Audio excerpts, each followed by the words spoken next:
On this episode of China Unscripted, China likes to build relationships with politically connected Americans.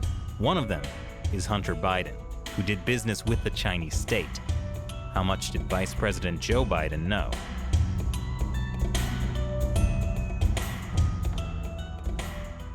Welcome to China Unscripted. I'm Chris Chappell. I'm Shelley Zhang. And I'm Matt Ganeshta. And joining us today is China expert and economist Christopher Balding. We're going to be talking about a new report into Hunter Biden's business activities in China and what that means for money and influence in U.S. politics. Thanks for being here again. Thanks for having me, guys. I always enjoy our time. Oh, and I'm sure this will be a particularly fun time. Just so everyone listening knows, this is not about the Hunter Biden laptop. This report has nothing to do with that. And it also doesn't have a lot to do with the Hunter Biden's business partner, Tony Bobulinski, I think? Bobulinski. I've never heard it actually said out loud. Okay. But who came out and alleged certain things about Hunter's business practices. So this is a separate report from those things. So first of all, Christopher, why don't you give us some background on this report and, how you got it? Why did you release it? Sure. So the basic background is I was approached by an individual that I had known for the better part of the past decade, and I had known this individual purely on a professional level. Their insights are into China are someone that I frequently seek out and bounce ideas off and stuff like that. They had done a report for somebody who was interested in political risk of the upcoming U.S. election, and it kind of grew into a slightly larger project for them. And it was political risk, not the individual that I know and the person that and the entity, I should say, that commissioned their work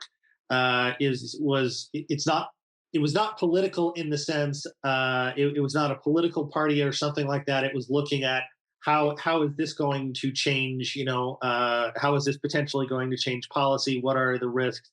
Who are the individuals involved? Things like that. And it kind of morphed into this additional larger type of project.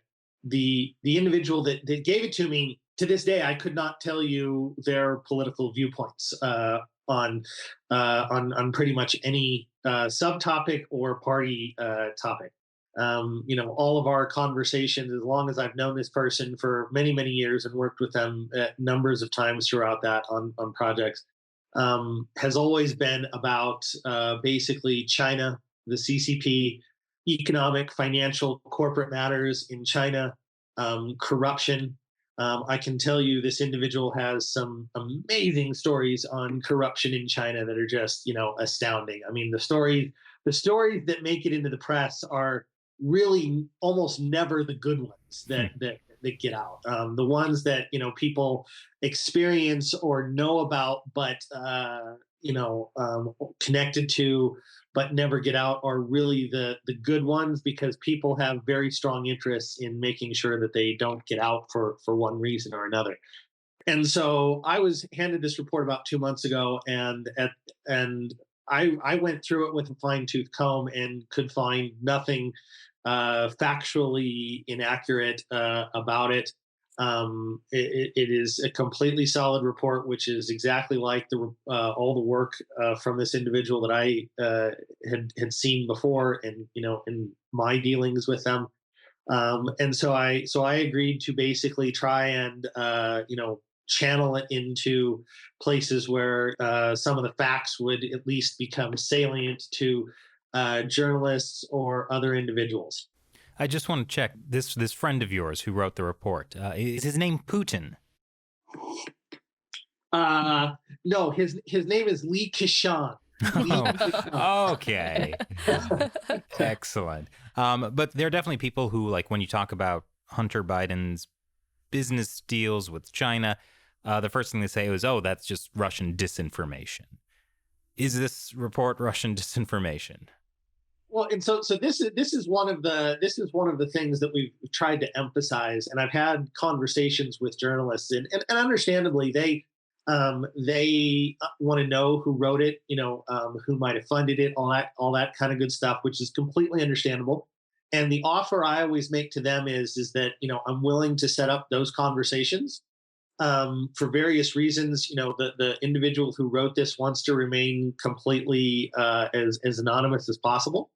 And I always tell the journalists, I'm like, start with the report as a standalone report in the sense of it's documented impeccably. Anyone that wants to say, is what these guys saying are true, can go back and look at IPO prospectuses that are cited, quarterly reports, corporate records. It's all publicly available information in the report. It's all publicly available information. So I always tell them, treat it as a standalone report.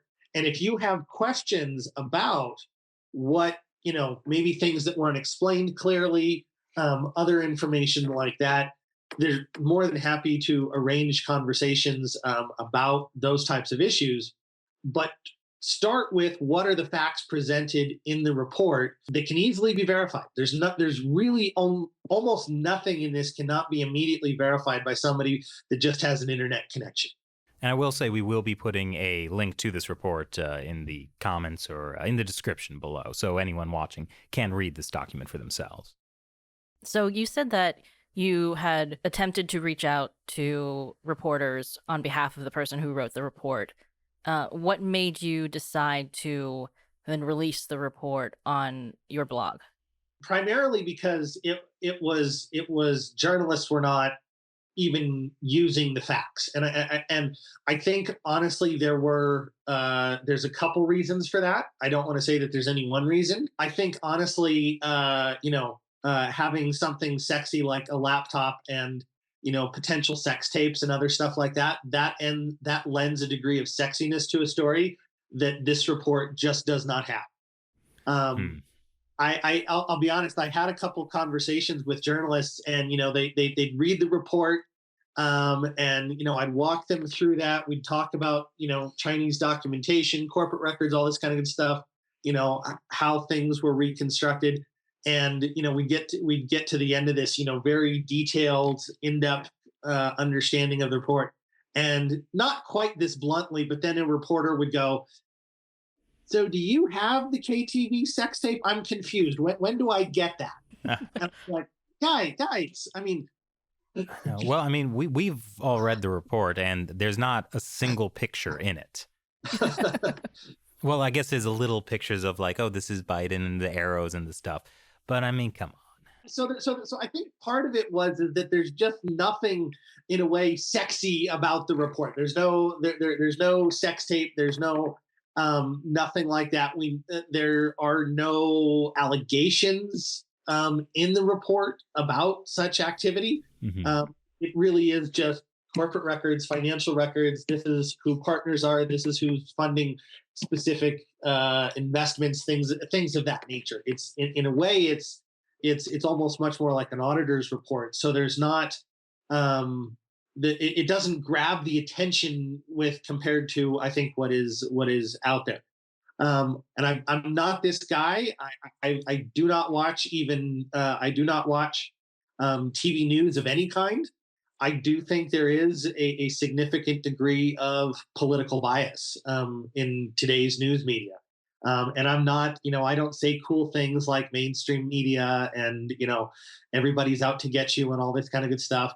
If I was to say, the types of reporters that I've dealt with over time that do really great investigative work in China, they come from places like the Wall Street Journal, the New York Times, the Washington Post, and those outlets have pretty much refused to cover. And this goes back a couple of years.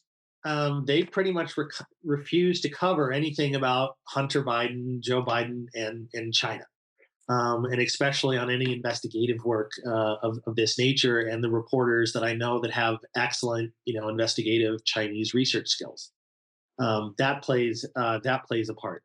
And I think the last thing that I would say that is difficult, that makes it a more difficult story, is that there's simply a lot of complexity in what is going on.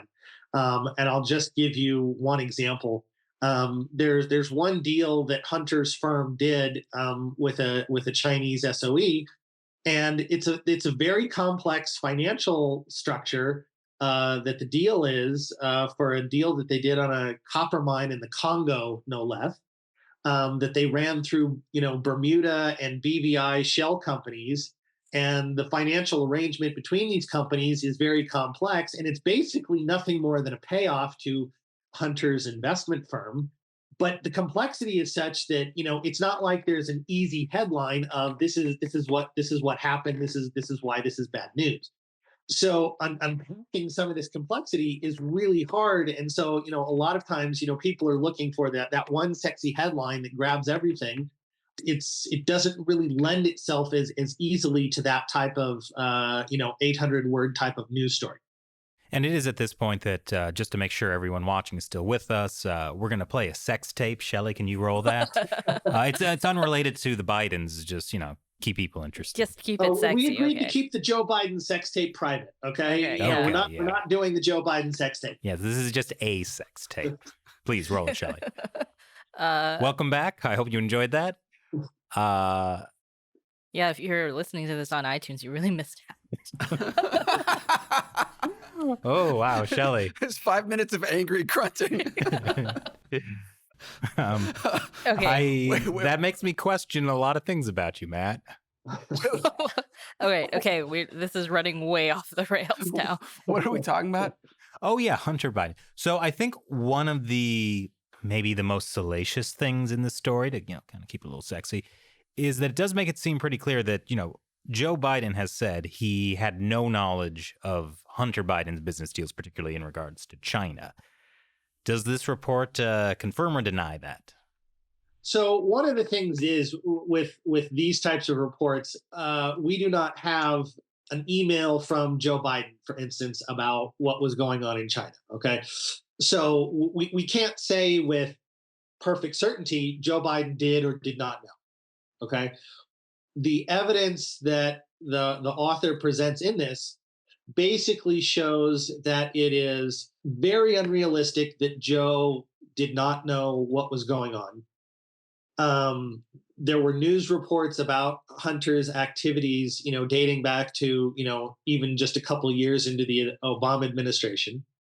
Hunter Biden, in traveling to China, was receiving Secret Service protection. And so Joe Biden would have known regularly who Hunter Biden was meeting with in China, the circumstances of those meetings, and probably reports back on those meetings.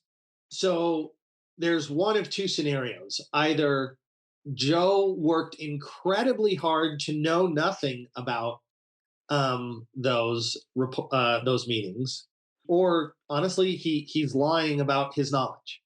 And this raises the other issue, is that when the relative of a senior government official like that travels someplace and receives government protection, those documentations will say who they met with and things like that, and those will be circulated throughout government. And so Joe Biden or his staff would have received, basically notifications of, the travel, who the meetings were with, things of that nature. So Joe Biden either did know and is lying, or he absolutely should have known. It simply can't be that, through the destiny of chance, he just didn't know. I mean, that is completely implausible. Well, so let's get this question out of the way. Are you a Trump supporter? That has to be. That's where we are in the media landscape now. Perfectly fair. I did not vote for Trump in 2016. You can absolutely go back and see this in what I was tweeting and things like that back in 2016. This is perfectly verifiable. My focus, and I make no bones about this, my focus in voting is absolutely about China. Presidents constitutionally have their most power in foreign policy, and so I want to make an impact on China policy. That's what matters to me. And So I'm probably just not going to vote in this election, and I can say that proudly. All right. Well, I hope that appeased the people in the comments section. It's going to appease no one, Chris. That's probably true. But if if we didn't ask, then it would be like, why didn't you? He's a Trump, Yeah. Well, I will cage fight any Trump or Biden supporter if needed. Okay, so if that helps. Do you think you would do better in a cage fight with Biden supporters or Trump supporters? Depends on the state. If I was fighting, I'm in Florida, I'd probably do better against the Biden supporter because I'd just kick out their walker and be done with it. Well, I was going to say, also, it depends on if you're going to take a specific supporter, because pretty sure The Rock supports Biden. So, you don't want to go against certain people. That's a good point. In California, I'd have a tougher fight for sure. Yeah. Hey, so this report. One of the interesting things about this report is it shows Hunter Biden has business deals in China going back to 2010, correct? Yeah. So his first travel that seems that we can find, and I'm not saying that it didn't happen before, but that they found in this report dates to just before the election in 2008. I think a couple weeks or a couple months before Joe Biden became vice president, is he was over meeting with people that would eventually become the investors in the BHR Fund. And then he made some trips, I think, again in 2010, maybe 11. I think there were 10 trips over the course of the past decade. I don't specifically remember from the report. And so he actually became this partner in this investment fund in 2013. Yeah, I'd seen reporting on the investment fund in 2013. I guess one of the sketchy things was that Joe Biden brought Hunter Biden with him on a trip to China. And then it seemed like, okay, and that's what started the investment fund, and maybe there's some shady stuff going on there. But what the report is saying is that Hunter was actually traveling to China multiple times before that. Yes, and in fact, there are documented meetings of him meeting with institutions and individuals that would eventually become investors in BHR, dating all the way back to 2010, I think. So you mentioned BHR, but we really haven't talked about what that is. So can you explain what BHR is? Sure. So BHR is called Bohai Rosemont Seneca. Or Bohai Harvest Rosemont, I think was Bohai Harvest Rosemont. Sorry, I get these. There's so many, and there's multiple, so many names. Yeah. Yeah, there's so many names. So Bohai Harvest Rosemont is a subsidiary of the Bank of China. But Bohai Harvest Rosemont is actually its key players are Bohai Industrial Investment and Harvest Fund Management. Bohai Investment is basically a state-owned investment firm in Northeast China, about an hour or two from Beijing, and they basically do public-private types of partnerships in SOEs and public type of project. Harvest Fund Management is basically, probably the closest comparison would be some type of mutual fund or ETF type of company, but they've expanded into different types of private equity. But their bread and butter is mutual fund type of products. And in fact, one of Harvest Fund Management's primary 30% stakeholders is a unit of Deutsche Bank, which the unit of Deutsche Bank focuses on things like ETFs, mutual funds, et cetera. And then the Rosemont part is what? So the Rosemont, the Rosemont part is actually linked to Chris Hines, who is the stepson of John Kerry and the son of Teresa Hines from Heinz Ketchup. So he was one of the partners that Hunter Biden was working with in these different investment deals. Yeah, that's correct. So there were a lot of Rosemont. So Rosemont is the name of the family farm of the Heinz family, of the Heinz Kerry family. basically everything that Chris Hines touches is mostly named Rosemont something. And so it appears in 2015 or so, the Hunter Biden and Chris Hines partnership kind of went in different directions, that they split up, and it's not entirely clear what happened there. So Hunter Biden is still involved in BHR, but Christopher Heinz is no longer involved in BHR. That appears accurate, yes. I know the original reports about BHR said it had $1.5 billion in investments. Some of the media reports said that BHR capitalization was only $4.2 million, but the report says $6.5 billion. How did it get to that number? So the $4 million number is basically accurate, okay? And the $4 million number is basically the number that that was injected by the shareholders into the company to do things like pay for salaries, pay for office equipment, stuff like that. Okay, so that's the $4 million number. The 1.5 billion number is slightly different because a private equity company basically will then go out and solicit investors to invest in projects. Okay. So that money doesn't go into the company, it's assets that are controlled by the company on behalf of investors. Okay. So that 1.5 billion number is different than the $4 million number.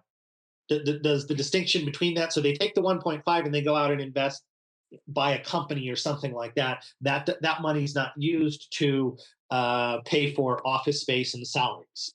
What's interesting is that in the Washington Post article that I had read, it tried to use the $4 million number as proof that Hunter Biden's share in BHR was actually not worth that much. Is that an accurate way to look at it? No, that's definitely not an accurate way to look at it. So when a private equity company goes into business, and I should say this is pretty industry standard. Private equity companies typically will charge what's called a 2 and 20. And so a private equity company will take a 2% annual fee of assets under management plus 20% of capital gains that they're able for when they sell assets in the future. Okay, and there's typically what is called a hurdle rate in the industry. So, for instance, if you give me assets under management, let's say you give me $1 million, I will charge you 2% every year for that amount of money. Okay, and then let's say I buy a company now and sell it 3 years in the future, as long as I exceed, let's say, 5% annually, I get to charge you 20% above whatever I sell that for. So if I sell it for, let's say, 10% annualized return, I get 20% of that 10%. Okay, or it might be 20% of anything in excess of 5%. So it would be 10 minus 5 and then 20% of 5%. Okay, I know this is where it gets complicated. So let me give you an example of how that might work in the Hunter Biden case. If the firm manages $1.5 billion, they receive an annual fee of 2% of that $1.5 billion. Okay, so 2% of $1.5 billion would be $30 million a year in fee revenue. Wow. Okay. Okay. Mhm. So the reason that the 6.5 billion matters is that 2% of 6.5 billion is $130 million a year. And where would that money be going? That 2% fee. So that 2% fee is going into the company as revenue to pay for salaries, computers, office space, all of this kind of good stuff. I mean, it's hard to spend $130 billion on Million. or million. It's hard to spend even that much, right, on computers and office space, right? So whether it's 30 million or 130 million, that money, most of that is going to go to the people who invested, the original investors in the company, right? That's correct. And what is notable about the company is the company BHR lists, for instance, in this report, LinkedIn lists their employee base as between 11 and 50 employees. Okay, so even if you take that number as 50 employees, the highest number given, that amounts to $2.6 million of revenue per employee. If you take a low end estimate, you're upwards, if you take a low end mid range estimate of say 20 employees, you're still, you're like $6-7 million an employee, I think. Okay. So the point is that is a lot of revenue just on an annual fee basis that is flowing into that company. But we don't know whether the investors are taking that money out of the company, right? There is no evidence of what employees are doing with that revenue. So we don't know, for instance, exactly how much money Hunter Biden is making off of this BHR. Yes, there is no evidence in the report to say exactly how much money Hunter Biden is making off of this investment. The other thing that is a key point of revenue for any private equity firm, and really where private equity fund managers make their money, is what's called the carry, that 20%.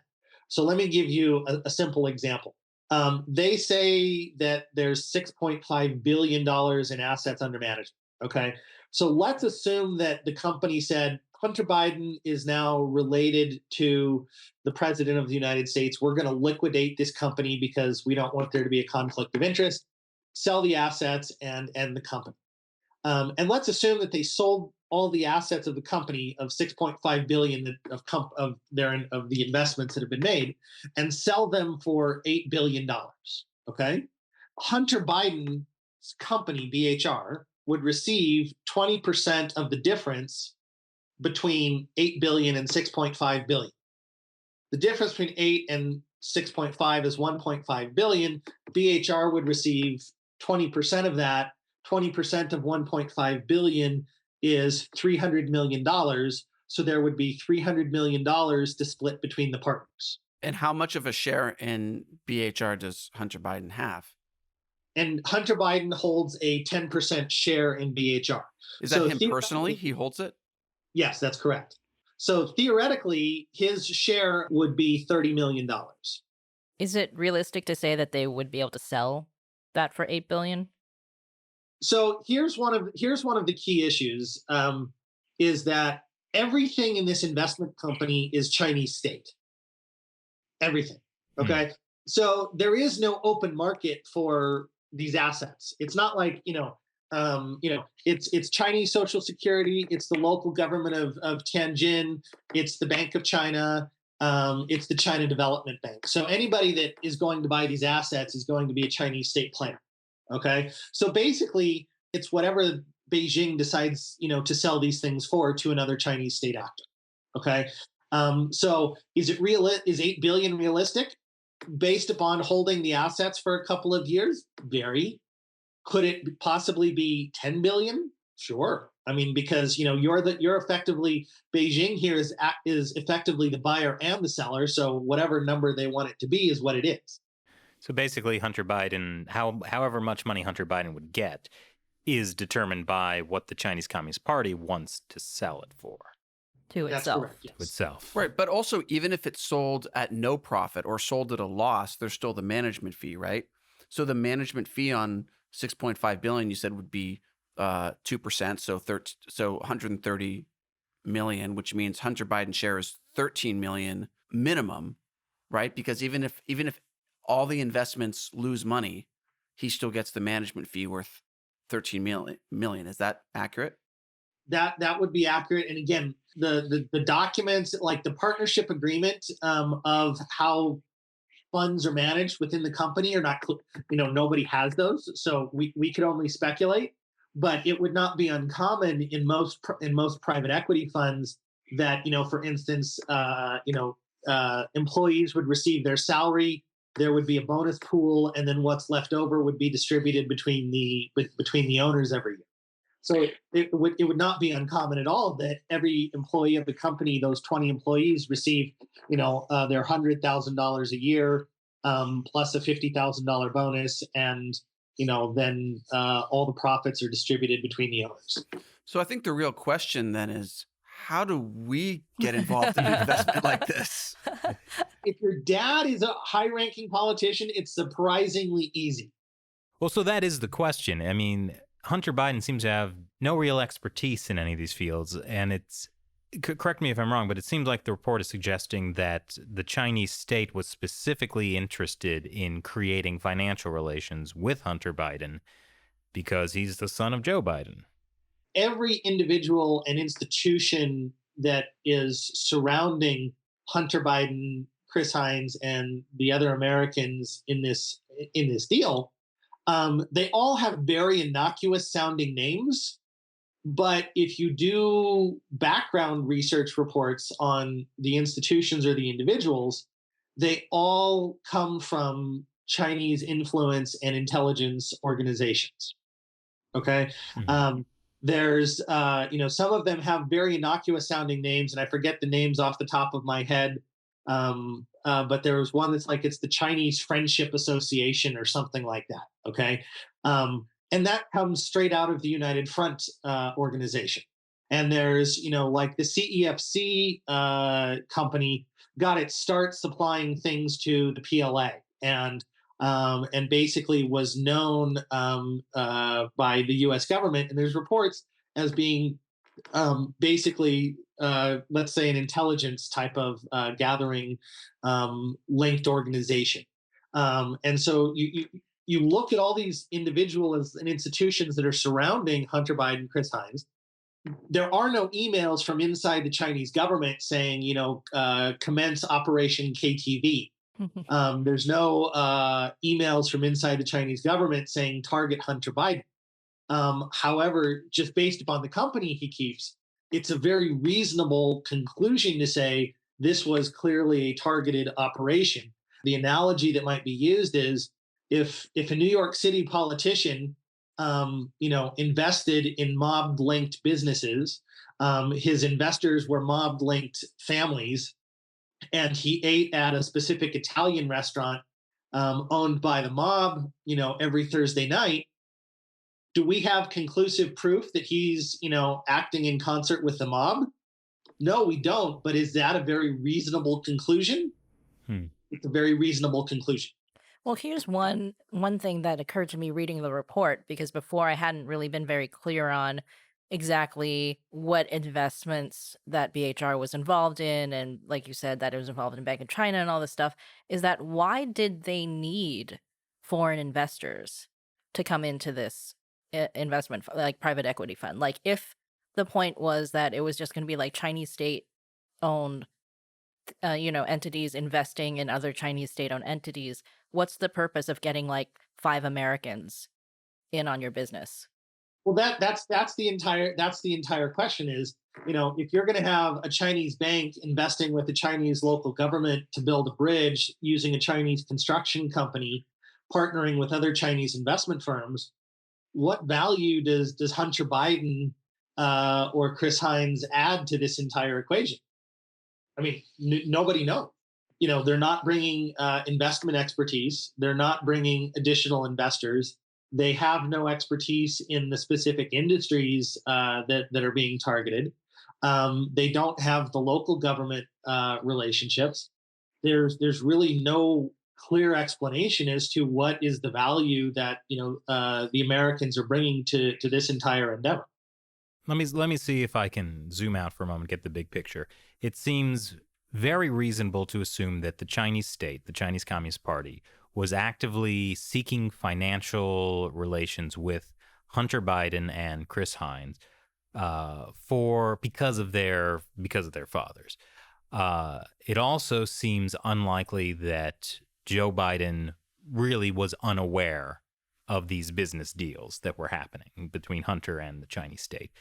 Meanwhile, he's at high level dealing directly with Xi Jinping, dealing with China.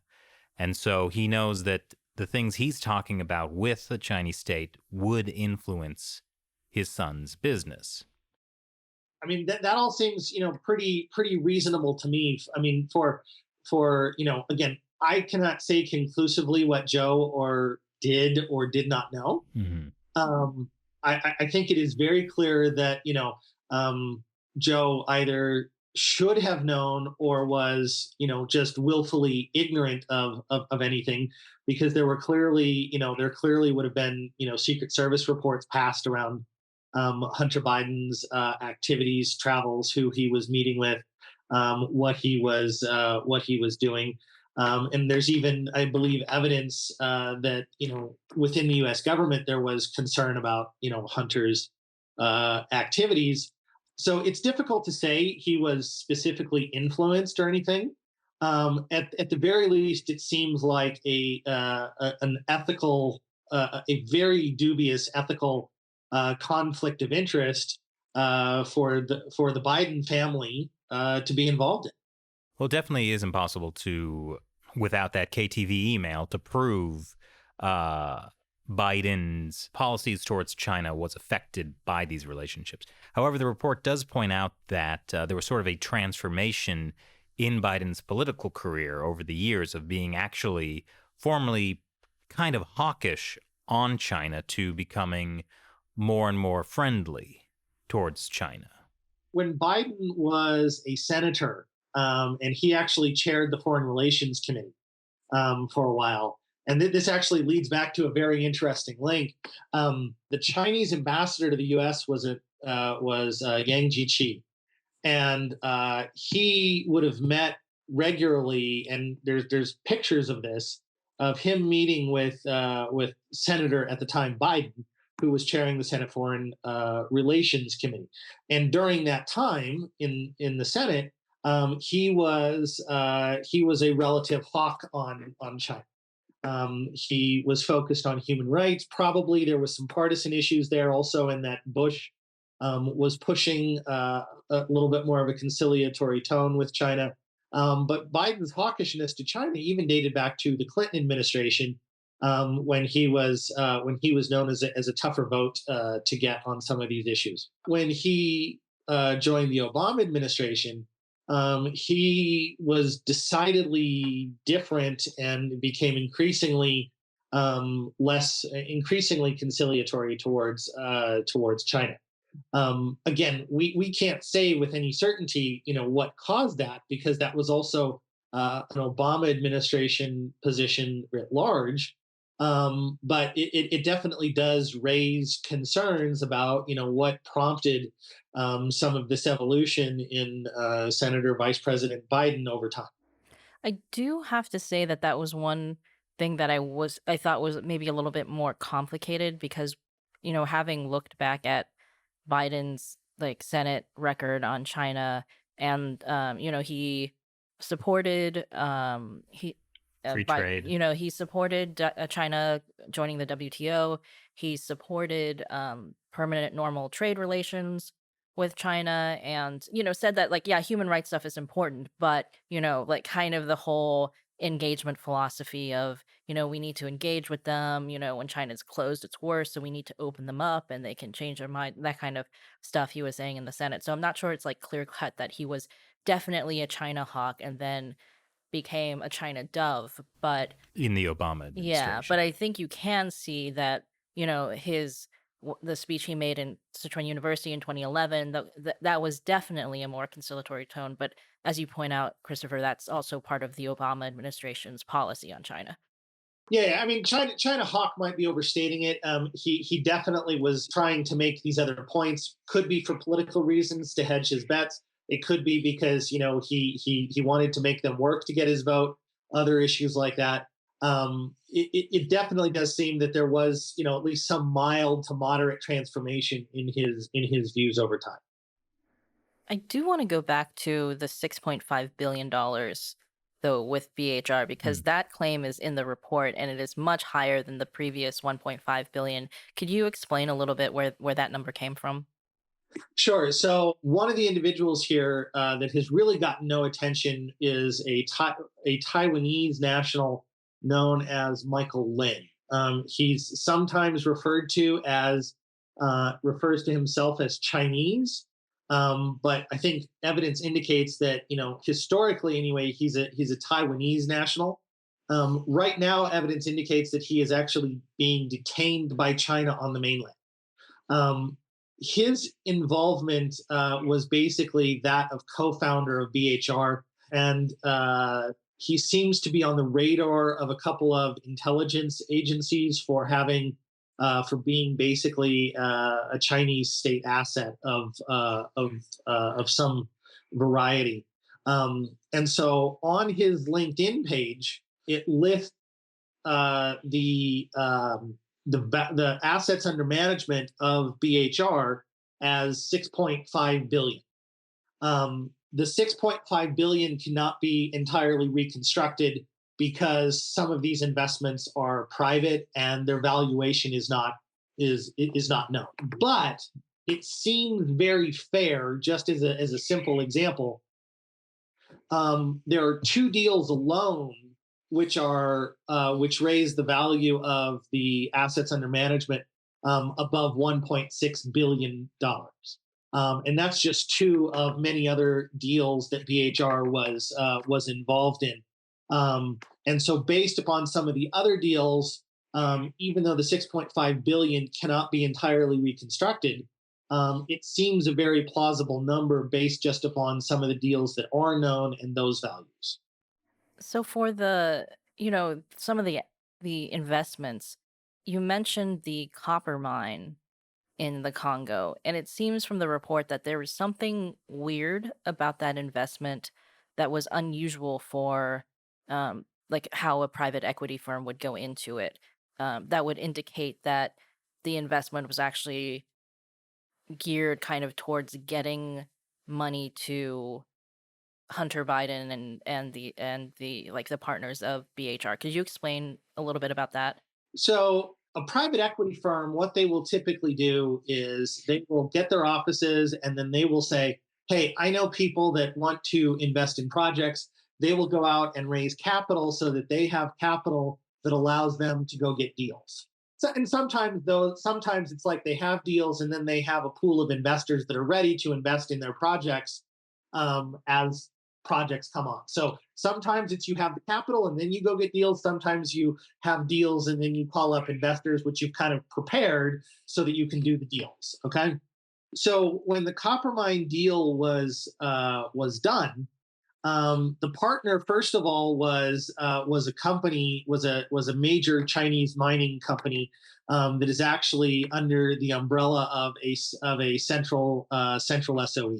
So that right there is indicative that again you're not dealing with an independent company. You're dealing with Beijing. Um, and so they were going to buy 80% of this copper mine in the Congo. BHR was brought in, and the copper mining company was going to take 56% of the deal, and BHR was going to take 24% of the deal. So, but BHR didn't actually have the funds to invest in the deal. Okay. So, what the copper mining company did is they guaranteed BHR would be able to raise the funds. They put copper mining company assets at risk to guarantee the investment of investors into BHR for the copper mining project. Okay, so this would be kind of like if one of you want to go out and play the stock market, that I guarantee I guarantee your credit card debt. For instance, if you borrow from your credit card to invest in the stock market, I guarantee that debt will be repaid. They put Okay, themselves on the line. they put themselves on the line. Now, it actually goes one step further. The deal that BHR had with the copper mining company was in the form of a 2-year joint put call deal. So that we go into an investment together, and I, as the copper company, guarantee you in 2 years what the price is going to be. Okay. And so a joint put call means that BHR, Hunter Biden's investment firm, can go to the copper company in 2 years and say, I'm forcing you to buy my sale at the pre-agreed price.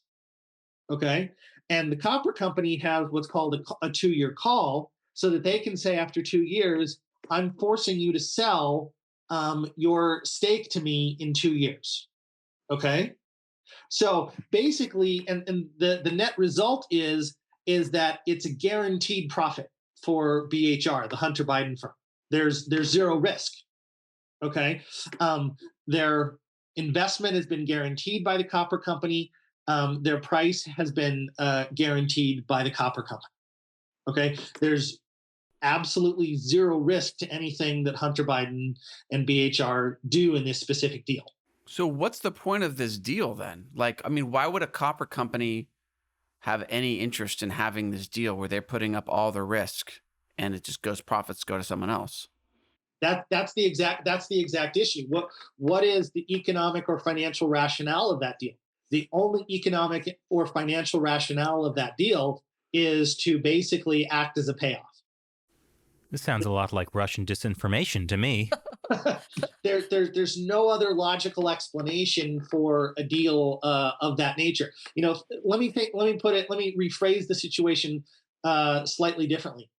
What would be more optimal for the copper company? For the copper company to put up its own assets to guarantee somebody else to buy that 24% stake, or the copper company to put up its own assets to purchase that 24% stake itself? Right. I mean, it should just buy it itself. Yeah, there's no logical reason for that transaction to take place the way it did, other than to pay off a preferred firm. Wait, so is this copper company, is it a Chinese copper company operating in the Congo? Yes, it's a major Chinese mining outfit that is under what is called SASIC, which is like the state-owned asset administration of China or something like that. I forget exactly what it stands for. And they're a huge Chinese mining firm, and this company focuses on copper and related type metals. And yeah, it's a Chinese SOE. So it's almost irrelevant that that their operations are in Congo. It's basically that a state-owned enterprise is structuring a deal with the company that Hunter Biden has 10% of. That the Chinese state-owned company is structuring a deal such that that company automatically gets a payout. That's correct. Yes. So I guess big picture, how, especially in the lead up to the election, how concerned should Americans be about this kind of potential influence that the Chinese Communist Party has over Hunter Biden? So I think there's a thread of this story that there's so many threads of this story, because once you started seeing it, it's like, wow, this is crazy. When Joe Biden was Senate Foreign Relations Committee, he would meet semi-regularly with the Chinese ambassador to the U.S., Yang Jiechi. Yang Jiechi? Yeah, I'm terrible at tones. My kids just mock me mercilessly, so I don't need it from you too. Okay. I was just clarifying for the audience. So this gentleman returned back to Beijing and became the Chinese foreign minister. Now, guess who was the Chinese foreign minister in December 2013 when Hunter Biden was forming this investment partnership? And guess which institutions were surrounding Hunter Biden when this partnership was being formed? I'm going to guess it's Vladimir Putin. I was going to go with Donald Trump. So close. Mugabe. Oh my gosh. Okay. So Yang Jiechi, if I have the tones right, he was the Chinese foreign minister when these deals were being signed, and the Michael Lin character was working with Ministry of Foreign Affairs institutions to shepherd these deals through. Okay, so fast forward slightly, Yang Jiechi became the CCP Director of Foreign Affairs, right-hand man to Chairman Xi, and is on the Politburo today. So guess who is basically running Chinese foreign policy for the United States? Mugabe. Vladimir Putin, yes. No, Yang Jiechi. So when in a Biden administration, they would be negotiating with basically Yang Jiechi, he met with Pompeo in Hawaii a few months ago. So this would be the individual that would be running point for China in negotiating with a Biden administration. That Wow. to me, raises some very valid conflict of interest questions about the impartiality of a Biden administration in negotiating with China.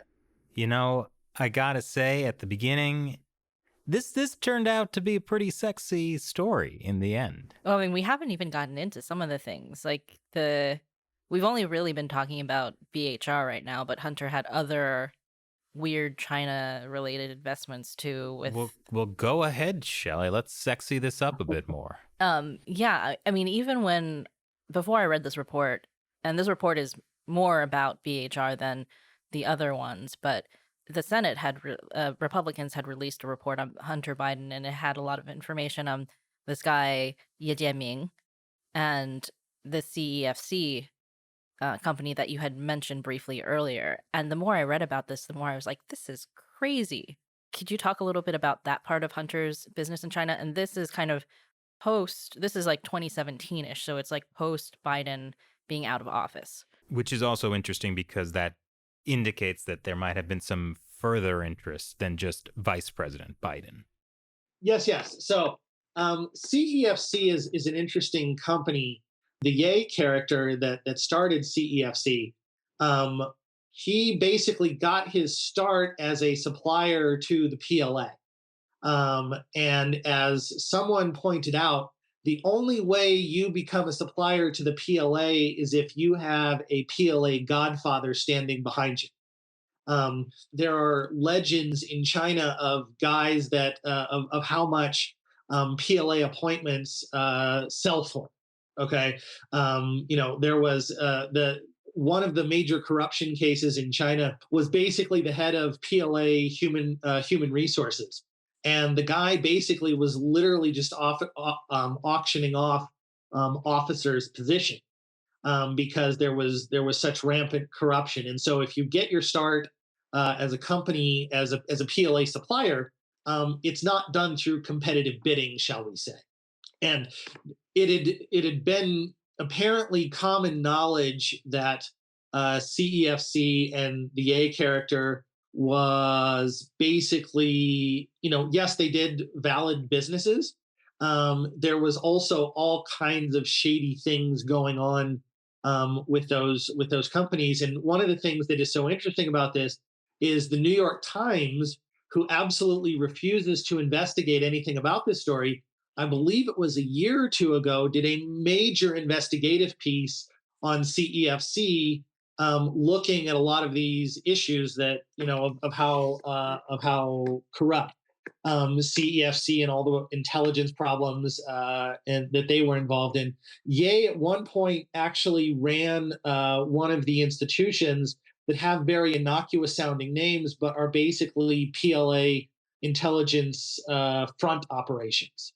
Ye as a character is definitely one of those individuals that you want to be careful of because it was amazing in the New York Times article.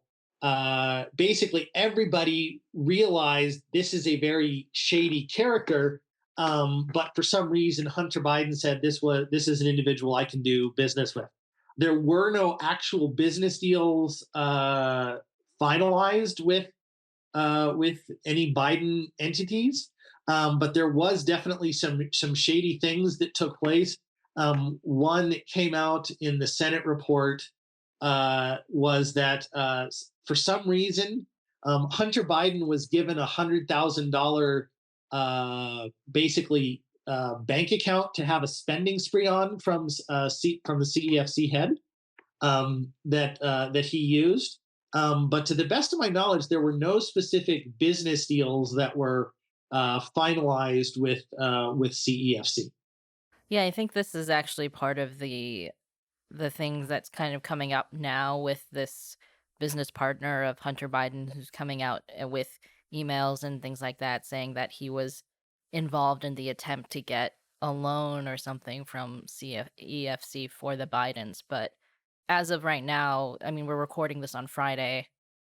There's not really like a very conclusive information I out mean, heck, about. by the time we get off, all of it, a lot of this could have changed. I mean, Yeah. who knows specifically? And it's also worth noting that that CEFC, they were very closely linked to the Patrick Ho corruption scandal, where he was bribing UN officials. So it's definitely one of those things where it's very questionable judgment as to the people that you're associating.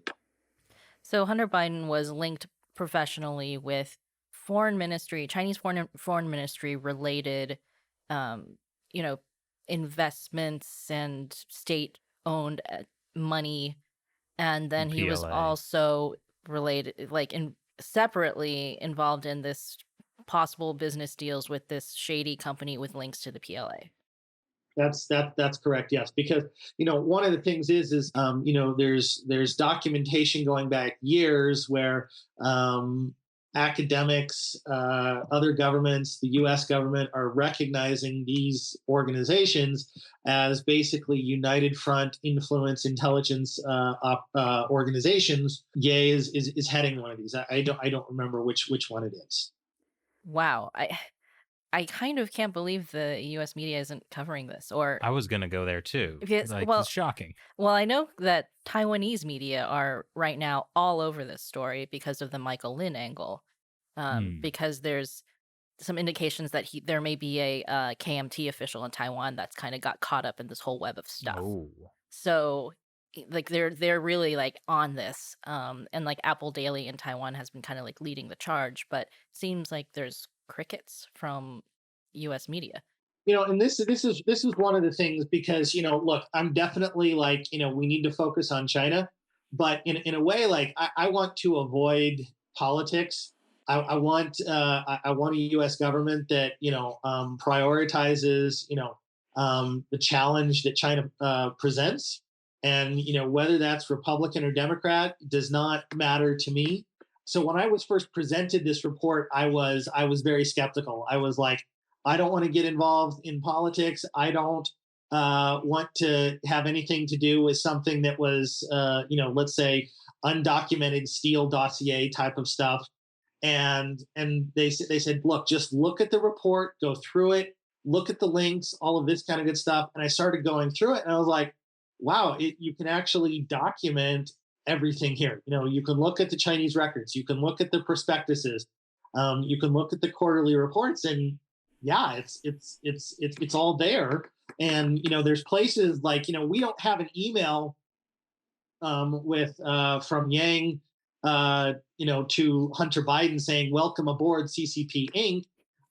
But he keeps popping up at in all these key places where is it purely random coincidence? Possibly. We can say, as foreign minister, he would have absolutely known that Hunter Biden was visiting Beijing on a regular basis. We know that the Chinese government runs these type of operations for people much lower on the food chain than Hunter Biden, to influence their pressures and stuff like that. So it's not there's certain things that we definitely can't say we have insider emails, so to speak. But it's absolutely fair to say, look, that we clearly see the pattern of behavior. There's clearly these linkages. We know that this is how the Chinese government behaves. And there's absolutely very worrying, documentable facts about what has taken place. Yeah, I mean, I think even if you think that Hunter Biden was just innocent and didn't know what he was getting himself into or any of this stuff, what the CCP is doing is very clear. Like their reasons for doing this and their intentions and how they operate is pretty clear in this case. I would also think it would be very clear to the U.S. government, seeing all this happening, they should know how the CCP operates and be able to see this pattern being enacted with Hunter Biden, because it's transparent when you look at it. Yeah, and I think that's. I mean, look, I was a no-name professor. Okay, I was a no-name professor, and I can tell you, they attempted to honeypot me once. Okay, When you were in China, you mean? I'll give you the short version of the story. I was invited to a conference by the by the China Daily, and they were going to give me a small honorarium for speaking. And it had not been discussed before I visited the conference at the where I flew to, and so I just expected after the conference they'd wire the money to my bank account. And I'm in my hotel room, and there's a knock on the door, and I go and visit, and there's a very beautiful woman, and she's holding an envelope of cash, and she's like, "Here's your honorarium, Mr. Balding." And I'm like, "Hello, thank you, goodbye." That's how they operate. I mean, it sounds crazy. I understand how if you haven't been in these situations before. So absolutely, that's how they operate. They know the strings to pull. They do this on much lower ranked people. So this is absolutely how they operate, and it speaks to, at the very least, Joe Biden absolutely should have known. Number one, and number two, it speaks to profoundly poor judgment on the part of Hunter Biden, that he was involved in these situations. I can tell you, even non-Chinese anymore, if somebody calls me up and says, "Hey, let's have a meeting," first thing I do is I say, "I'm going to need 3 references." Who are you? What are you? I'm going to look you up with, people that might know you that, you haven't given me the names of. And so it speaks to, at the very least, profoundly poor judgment on Hunter Biden's part and profoundly poor judgment on Joe Biden's part. So what I'm hearing is there could be a Hunter Biden sex tape. Let's put it this way. Yeah. Let's put it this way. I'm not going to say anything about a Hunter Biden sex tape. I will say, if you are a foreigner visiting China in a hotel room, they absolutely have it rigged. To make this a bipartisan scandal. Arguably one of the greatest stories you'll ever hear about China was Neil Bush, who is the black sheep of the Bush family. He was giving a deposition in his divorce case, and he tells this story of, well, I went back to my hotel room and I discovered two beautiful Chinese women there. And the lawyer asked something, "Well, what did you do?" Expecting Neil Bush to say, "Please, you ladies got to go. This is my hotel room." And he's like, "Well, we just, got right down to it and had a good time." And the lawyer asks, "Well, didn't you find that odd that there were 2 beautiful women just waiting to have sex with you in your hotel room?" And he's like, "Well, I didn't want to be rude." Okay. I mean, I hate to say it, but until you've lived in China and experienced these situations, I understand how it sounds like complete fantasy. Like, of course that it's nonsense. No, it's not nonsense. That's how China works. Yeah, I was kidding about the Hunter Biden sex tape. I didn't want to make you actually answer a question about that. But they definitely have been recording him in any hotel That he was stayed in China. Yeah. Yeah, I mean, I'm not making any speculations other than saying China absolutely had video on him at probably every moment that he was in China. Now I gotta ask, I don't want to be political about it, but this business stuff that Hunter Biden was involved in China with the private equity firms or whatever, like, how does this compare with Trump's businesses in China? As an American living abroad, basically you have to report foreign bank accounts that hold at any point more than, I think, like $5,000 or something like that. Okay, so basically, if you're doing anything but working at a restaurant, you probably have to report your foreign bank account. So the amount of money, honestly, that we're talking about that like Trump in China had, if he had to pay like 180,000, I think is the number I saw, in taxes in China, that probably means he made, ballpark figures, 600,000. I would say, as a rough estimate, 5 to 750,000. That's not a huge amount of money, and if he paid taxes on it, and it was well before his time as a public official, it appears to be in his normal course of business of what he did. I don't want to sound like a Trump apologist, but I don't see a major issue there if everything was reported, all the taxes were paid to Chinese and U.S. government, and it's well within his normal scope of business.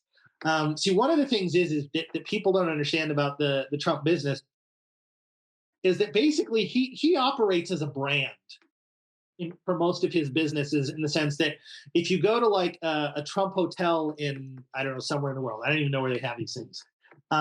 Almost all of his hotels are really just him licensing his name to that hotel. That's it. There's no other relationship. He doesn't own the hotel. He doesn't operate the hotel. It's basically like, Snoop Dogg licensing his name to something. I would stay in the Snoop Dogg hotel.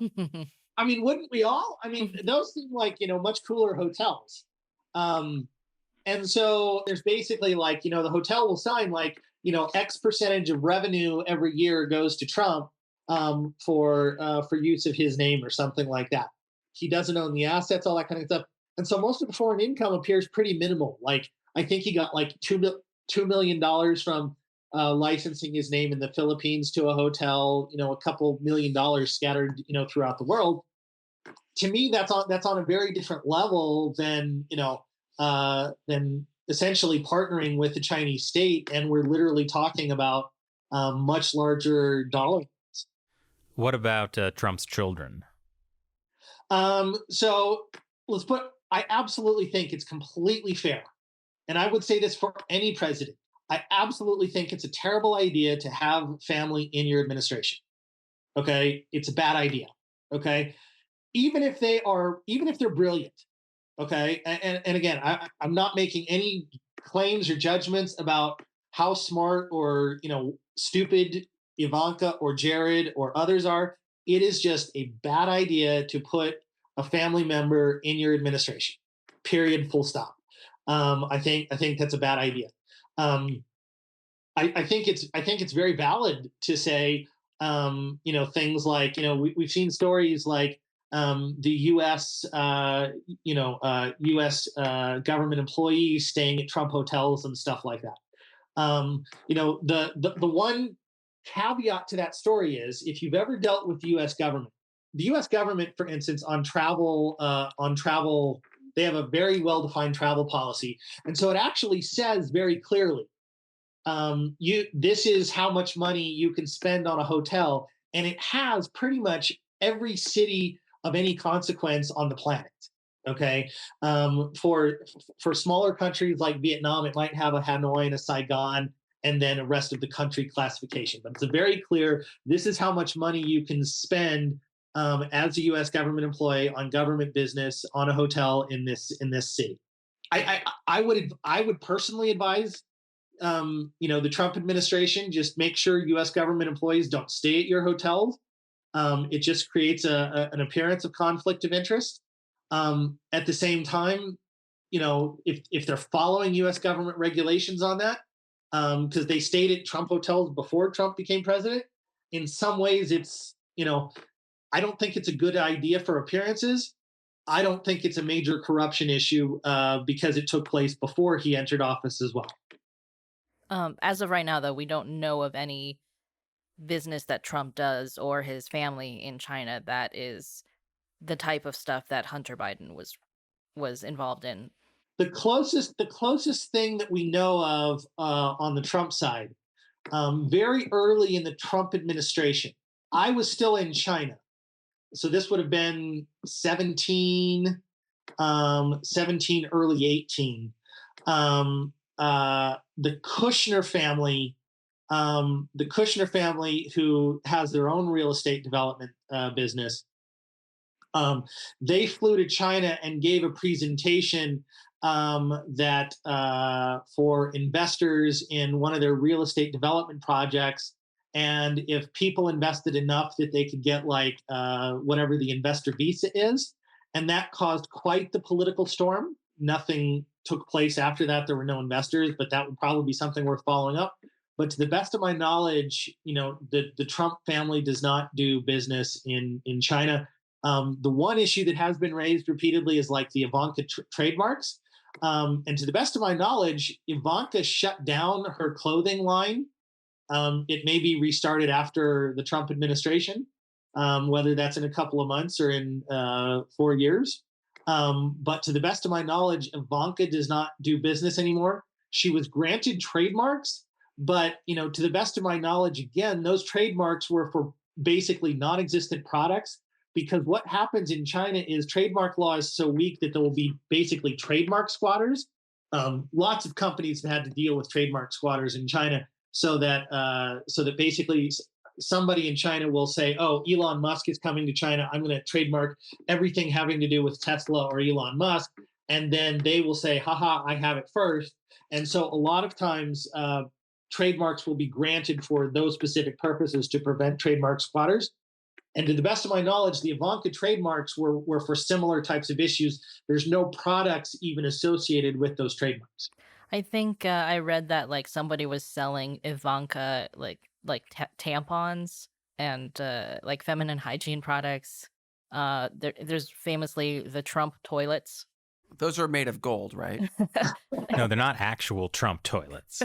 They're just a Chinese knock. The Chinese knockoff version is not made in gold. A famous example of that kind of copyright thing is, and you can look it up online, the iPhone leather bags and leather goods. Yes, and Michael Jordan, of course, spent years Yeah. trying to get his trademark back. Yeah, that was not an Apple iPhone branded leather bag. That was somebody in China stealing the iPhone trademark for leather goods. And Apple lost the trademark lawsuit. Yes. This is why I say, like, look, all those questions I think are perfectly fair and valid, to the best of my knowledge. And if I'm wrong, I will gladly amend this statement. But to the best of my knowledge, none of these things have really shown, like, Ivanka is selling anything in China, that these trademarks are doing anything other than preventing trademark squatters from using those types of trademarks. Well, I hear that Hunter has some really great business ideas. If she needs some advice, What we need to do is get a Trump Biden Chinese partnership. I think that has real potential. Oh gosh. Oh, geez. Just to clarify, is Hunter Biden like BHR is still a company operating in China right now? Yes. And as far as we know, Hunter Biden's still involved in this company. Yes, he is still a 10% owner of BHR. And that might continue under a hypothetical Biden presidency? That is correct, yes. Well, I guess from a certain point of view, this is one of the advantages of Trump having been a political outsider. The Chinese Communist Party spends years cultivating relationships with the families of political candidates, and no one saw that in a couple of years, Trump would become president. So No one saw like the day before the election that he would become president. some people saw. Not us. I've heard from people that it really threw Beijing for a loop that Trump won, and they didn't have things in place to deal with the Trump administration. Basically. Did they for the Clintons? To be honest, to be fair to the Clintons, I do not know, other than like speaking engagements, things like that. I do not know specifically of any real Chinese involvement with the Clinton. So a lot of the people, and look, I'll be honest in saying what my political bias here is. The Biden administration, a lot of those people were really almost Chinese apologists from 2008 to 2016. They had a very. Oh, you mean the Obama? The Obama Biden team had a very weak China policy. And a lot of the people that are in line to be in the Biden administration, there's a couple people that I think very highly of that might be in line for, a Biden administration post dealing with China. But a lot of them, to be honest, remain, borderline China apologists. So, as this kind of Hunter Biden stuff goes on and more stuff is coming out, what do you think we should look for? I think the thing I would is try to get away from the rhetoric as much as possible. And there's so much noise. A lot of it is very hard. And try to get away from the salacious stuff. As many jokes as we've made about sex tapes. Try to get away from the stuff that is very documentable. And then I think another thing is that some people have started raising this. Well, Joe didn't personally take a corporate role, or Joe didn't personally profit, or it's not illegal. And it may be perfectly accurate to say, it's not illegal. I'm not a lawyer. I'm not saying anything about the legality. It's perfectly fair to say it may not be illegal. At the very least, it raises very, very clear conflict of interest and other ethical questions about behavior and interests going forward. If Hunter Biden is still invested in BHR in a Biden administration, and Biden is sitting across the guy who was Yang, who was the godfather to basically shepherd this deal through, that should raise very valid questions about conflict of interests. It does raise very valid questions about behavior, judgment, ethics, these types of issues. Well, with that, thank you again for joining us again and going over this report. For anyone listening, I'll put the link in the description below so you can check it out yourselves. Anything else we want to wrap up with this? No, I mean, I definitely learned a lot about private equity firms, and now I'm wondering why I didn't get into that industry instead. It's a great gig if you can get it. Yeah. One of us needs to get involved in politics. That should be you, Matt. Yeah, thanks for having me, guys. I always enjoy discussing serious topics and making dad jokes as well. Perfect. Dads love sex tapes. Oh, gosh. Chris, why did you have to bring it there? I mean, we were going to end on this wholesome dad note. Thanks for watching. So how we feeling, guys? Guys? Wow, that's reality is a web of lies. I think it's just, we kind of knew this for a long time, but I think this is all making it clear just how much the Chinese Communist Party is trying to influence U.S. politics. And they may or may not be successful, right? But they're trying to build relationships with whoever they can to be able to, have some possibility to, in the future, influence policy or influence whoever. I mean, as Christopher said, even he was the victim of an attempted honey trap, who was, as he said, a no-name professor at the time. I do think that, I mean, there are some articles about Hunter Biden's business deals in China prior to this. Mm-hmm. The New Yorker did an in-depth thing a couple years ago. It had come up, but I feel like the scale and reach of the investment wasn't clear to me before. Mm-hmm. How much of it involved directly Chinese state-owned enterprises, and how weird some of the deals were. Mm-hmm. And how it becomes apparent that it is actually an investment in, Hunter Biden and, Christopher Heinz until he pulled out, and like just these people who are politically connected. They're like the copper mine. Like that just seems like, if you look at what is going on? Yeah, no, but like I hadn't heard about that before. Yeah, and it's also interesting, like, when you hear about like the denials that like Biden's lawyers will make, like you were saying, like the Wall Street Journal article about it was $4 million. Oh, that was Washington Post. Sorry, Washington Post. But that was like a statement by Hunter Biden's lawyer or something like that about how, the capitalization was only 4 million and his shares only this much. And, he didn't receive any compensation from being on the board. Like it made it seem like he hasn't actually gotten any money from that investment. Yeah, but very specifically, they were talking about from being on the board of directors. It was actually very narrow language, but it makes anyone who's not an expert think there's a broader denial than is actually there. I mean, I think I wrote it into one of our previous stories about this, that, oh, well, they say it was $1.5 billion, but Hunter's lawyers say it was only 4 million. I totally didn't understand the difference. That, Thanks, accuracy ninja. Yeah, well, I mean, I'm not private equity ninja. I don't want to meet that ninja. Or we just talked to that ninja. I'm gonna make a little plaque for Christopher Balding. It says private equity ninja. I'm probably not going to do that. No, I'm probably not. I'm very curious to hear what all of you listening think about this. Again, we have the link to the report below so you can read it yourself. 64 pages. It's fun, even without any kind of. Well, to be fair, about half of that is just like a glossary of the people involved, and Yeah. uh, like there's some pictures. It's, There's like it's some not flow a painful charts. read, Yeah. really. But yeah, I really want to know what you guys think about everything that's been discussed, how you think it ties into politics, why you think the media is just not talking about this, and why it falls on China Unscripted to do this. Wow. Wow. We have exactly the same resources as the New York Times, right? Right. Failing New York Times. Okay.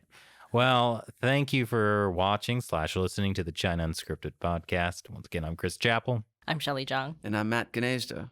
and we'll talk to you next time.